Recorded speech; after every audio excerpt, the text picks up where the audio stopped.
हिंदुस्तान में नहीं बल्कि पूरे विश्व में गौ हत्या के लगातार मामले बढ़ते जा रहे हैं। वैसे तो जानवर के साथ मनुष्य का लगाव बहुत होता है, पर इसे बहुत लोग नहीं समझते हैं और इसके कारण एक बेजुबान की हत्या करके उसका मांस खाना पसंद करते हैं।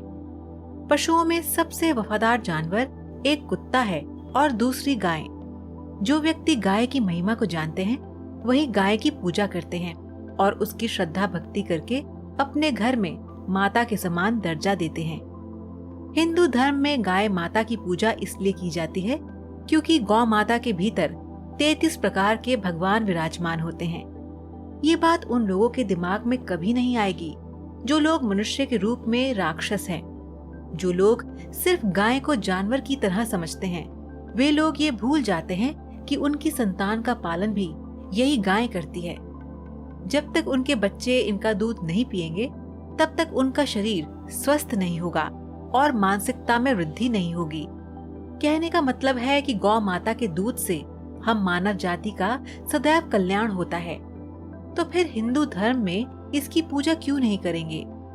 हिंदू धर्म में ये बहुत बड़ी खूबी है कि जो भी मानव जाति के कल्याण में आते हैं उसकी पूजा शुद्ध मन से की जाती है। लेकिन अफसोस होता है उन लोगों पर जो गाय माता को एक जानवर समझते हैं। वे नहीं जानते कि गाय का अपमान करने से घोर पाप लगता है। शास्त्रीय मान्यताओं के अनुसार यदि कोई व्यक्ति गाय के जल पीने में विघ्न उत्पन्न करता है तो वह महापाप का भोगी बनता है। गौ हत्या एक देवी की हत्या मानी जाती है। आप सोचिए, जो व्यक्ति गौ हत्या करते हैं वे कितने बड़े पापी होंगे। शास्त्रों में माना गया है कि गौ माता एक ईश्वर का ही रूप है, आपके बच्चे को जो जीवन दान देती है। गाय अपना दूध पिलाकर सभी के लिए माँ जैसा फर्ज निभाती है। शास्त्रों में गाय का मांस परोसने वाले को महापापी और अति दुष्ट राक्षस कहा गया है। वेदों में गाय को अघन्या या अदिति अर्थात कभी न मारने योग्य कहा गया है। इसलिए गौ हत्यारे के लिए अत्यंत कठोर दंड के विधान भी हैं।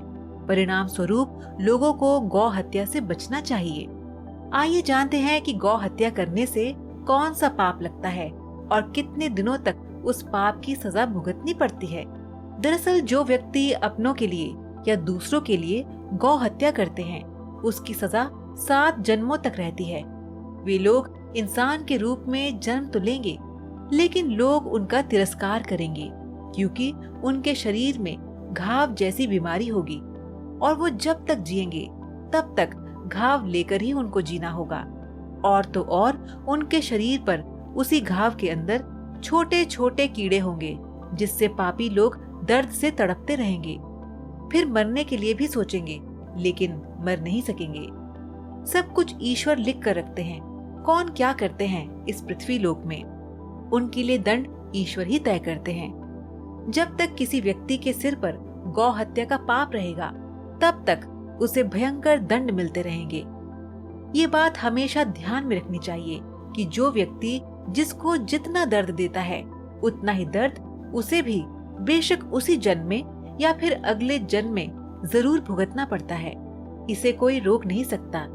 ये तो विधि का विधान है। यदि आपसे ऐसा पाप हो जाए तो उससे कैसे बचें? धर्म के अनुसार गोपाष्टमी गौ माता के नीचे से 10 बार आना जाना कीजिए। मान्यता है कि ऐसा करने से तीर्थ करने के बाद जो पुण्य प्राप्त होता है वही पुण्य गौ माता के नीचे से निकलने पर मिलता है। इसीलिए गौ हत्या के पापी को गोपाष्टमी पर गौ माता की विशेष पूजा करनी चाहिए। गौ के बच्चों की भी सेवा करें, गौ माता को चारा खिलाएं और उनकी परिक्रमा करें। परिक्रमा करने के बाद कुछ दूर तक गायों के साथ चलें या उन्हें चराने लेकर जाएं। यदि आपके सामने गौ माता आ जाए तो उसे कुछ न कुछ खिला दीजिए, जिससे जो भी पाप आपसे हुआ है वह धीरे धीरे कम होता जाएगा। दोस्तों, गौ सेवा करने से सिर्फ आप ही नहीं बल्कि आपके घर में दरिद्रता भी कम हो जाती है। किसी भी रूप में आपके ईश्वर सहायता करने के लिए आपके घर में आ सकते हैं। हिंदू धर्म में गाय की सेवा करने से बहुत लाभ मिलते हैं।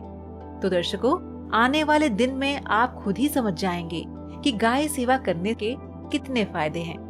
तो दर्शकों, आज का सवाल आपके लिए ये है कि क्या आप बता सकते हैं कि नील गाय का रंग कैसा होता है? आप इसका जवाब हमें नीचे कमेंट बॉक्स में दीजिए। हमें आपके जवाब का इंतजार रहेगा।